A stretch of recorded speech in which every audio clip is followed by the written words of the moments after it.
हर एक मनुष्य के पीछे क्या लगा है? ताप है, ताप। कोई आदमी कहते हैं हमारी पत्नी क्या है हमारे लिए? हाँ, यहाँ के लोग अच्छे कहीं जाते देखते हैं, बहुत से लोग परेशान हैं। हमने कहा ये क्या है? बोले क्या महाराज, ताप लगा लिया हमने। लेकिन वास्तविक त्रिविध प्रकार का ताप है, आध्यात्मिक ताप, आदि भौतिक और आदि दैविक। जो परमात्मा की जो सृष्टि है उससे भी हम परेशान होते हैं, रोग बीमारी आदि से भी हम परेशान होते हैं, भूकंप आदि हो जाता है। हाँ, ये क्या है? दैवी ताप है, हमारे हाथ में नहीं है। हम चाहते हैं लेकिन हमारे हिसाब से होता। तो इसलिए कहा कि त्रिविध तापों का अगर क्षमन करना है, बोले महाराज क्या है? कोई तन दुखी, कोई मन दुखी, कोई धन बिन रहत उदास, थोड़े थोड़े सब दुखी। और बोले कौन है सुखी? फिर हर एक आदमी 5 मिनट बैठ जाओ, कैसे हो? महाराज आनंद में है। फिर पूछो कैसे हो? ठीक है महाराज। फिर पूछो, फिर बताना शुरू करता है, अरे महाराज क्या बताए, बच्चा मानता नहीं, बेटी मानती नहीं, ये नहीं वो नहीं। मैंने कहा अच्छा है, महाराज तो मानता है। घर की जितनी बातें ना यहाँ सुनाने आ जाते हैं, और हमको भी पता होता है, हम भी हाँ हाँ हाँ हाँ। क्यों? क्योंकि वहां कोई सुनने वाला नहीं है, और महाराज ज्यादा परिचय होने के कारण ऐसा होता है। कई कई लोग ऐसे हमने देखे, जब वो बाहर कोई कार्य करने जाते हैं ना, तो उनको सुनने के लिए लोग आते हैं। जैसे हमारे कमलेश भाई है ना, ऐसे कोई गृहस्थ कथाकार थे। वो जब बोलते थे तो लोग बोलते वाह वाह कितना सुंदर, कितना सुंदर। उनकी पत्नी को पूछो, किनकी? इनकी नहीं है, वो कथाकार की। उनको पूछा, पंडित जी इतने सुंदर बोलते हैं। बोले महाराज वो लोगों को लगता होगा, लेकिन जब वो बोलते हैं ना मुझे बहुत गुस्सा आता है। क्यों? अति परिचय। वैसा आपको भी अगर ज्यादा परिचय हो जाए ना, इसलिए आश्रम में जाना चाहिए। क्या होता है? उन घर वालों को भी थोड़ा समय देना चाहिए। एक बड़ी सुंदर बात मैंने सुनी थी। एक मनुष्य चाहता है, महाराज आदमी झूठा हो ना तो भी चाहता है कि लोग मेरे साथ सत्य का व्यवहार करें। आप दूसरों के दुख से दुखी नहीं है। हाँ? आप माने आपकी बात नहीं है, सामान्य मनुष्य कोई भी किससे दुखी है? मनुष्य दूसरे का सुख का देख के दुखी है। बोले एक ने बोला महात्मा बहुत बड़ी गाड़ी लाए।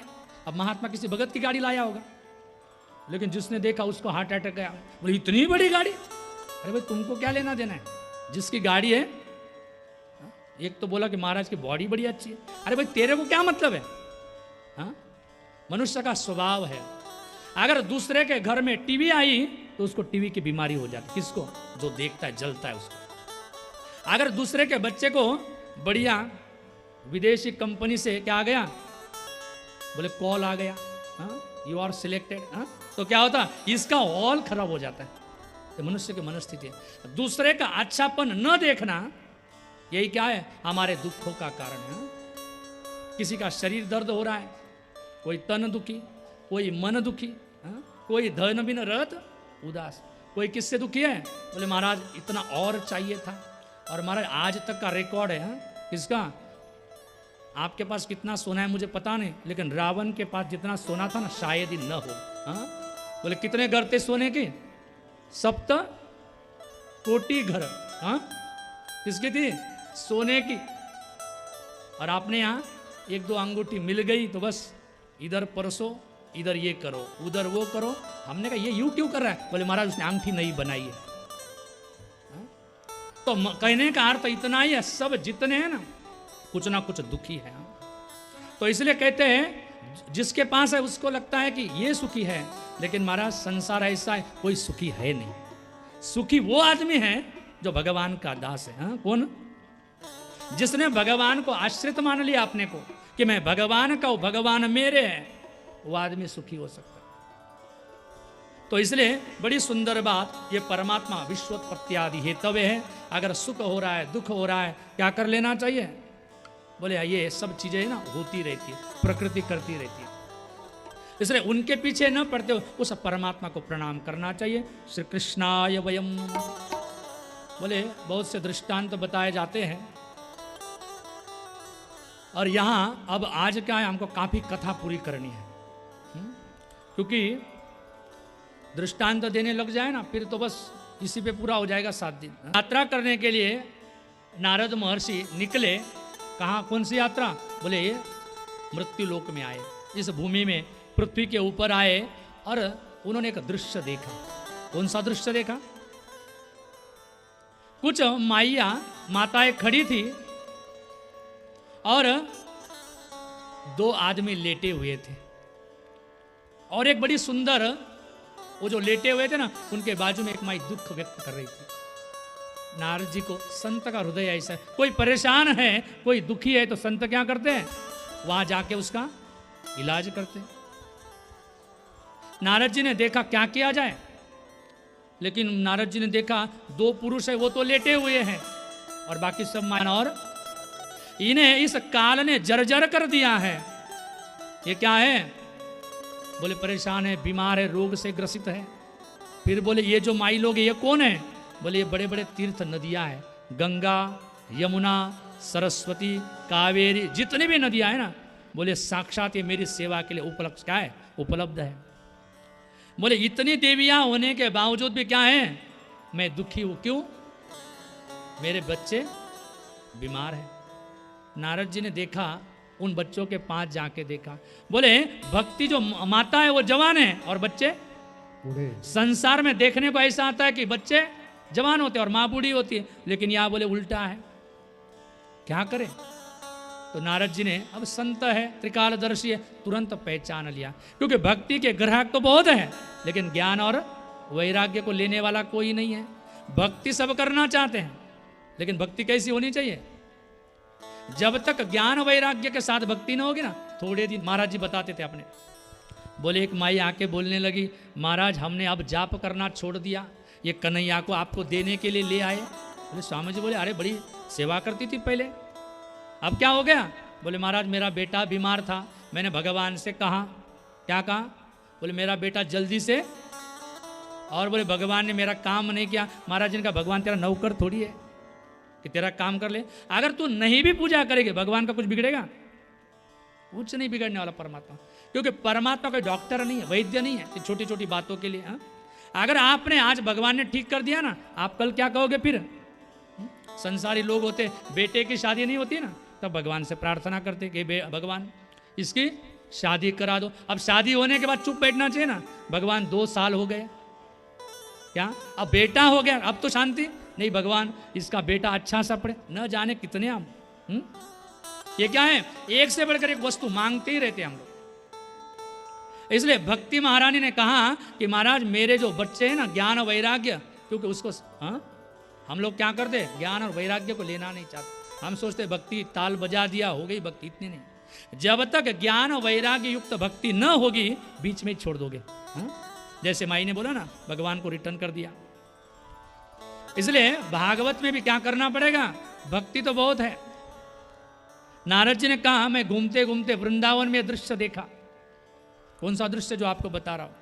वृंदावन में तो क्या है? बोले भागवतकार ही भागवतकार है। साइकिल वाला है ना, वो भी बोलता है राधे राधे, राधे राधे हो रहा है, लेकिन ज्ञान और वैराग्य का पता नहीं है। भक्ति तब सुस्थिर हो सकती है जब आपके अंदर ज्ञान और वैराग्य हो। पीछे की लाइट जला दो चाहे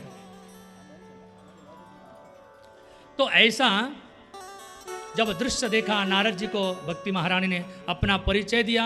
अहम भक्ति रीति ख्यातो, बोले मेरी ख्याति है, मैं क्या हूं? भक्ति हूं। भक्ति को बताना नहीं पड़ता। अभी हम कहीं चले जाए तो हमको बताना पड़ेगा क्या मैं सन्यासी हूं, हिंदू हूं, लेकिन आपको बताना पड़ेगा हम हिंदू है कि मुसलमान है। क्यों? जैसा आप में कुछ अलग होना चाहिए। तिलकधारी हो तो उसको बताने की जरूरत, चोटी हो तो पता लग जाए पंडित जी है कि नहीं? माने भक्ति को देखने के बाद बताना नहीं पड़ता। फिर नारद जी ने क्यों पूछा? भक्ति जिस आनंद में होनी चाहिए ना, वो आनंद में नहीं थी, क्योंकि पुत्र शोक था, पुत्र दुखी थे, इसलिए पूछा। फिर बोला कि मैं भक्ति हूं और ज्ञान वैराग्य मेरे पुत्र है, और जितने भी मेरी सेवा में माताएं है ना, ये बड़ी बड़ी देवियां है। कौन सी? नदी तीर्थ है। बोले इतना होने के बाद भी आप सुखी नहीं है?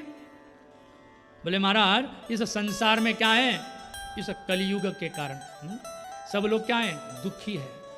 जो देखे सो दुखिया बाबा, सुखिया राजा दुखिया, प्रजा दुखिया, बोले दुखिया घर बैरागी। हाँ? बैरागी लोग भी क्या है, दुखी है क्या, बोले आश्रम में कलर करना है। हाँ? क्या जरूरत है भाई, रहे ना सुखी। हाँ? अगर आप करोगे तो दुखी हो।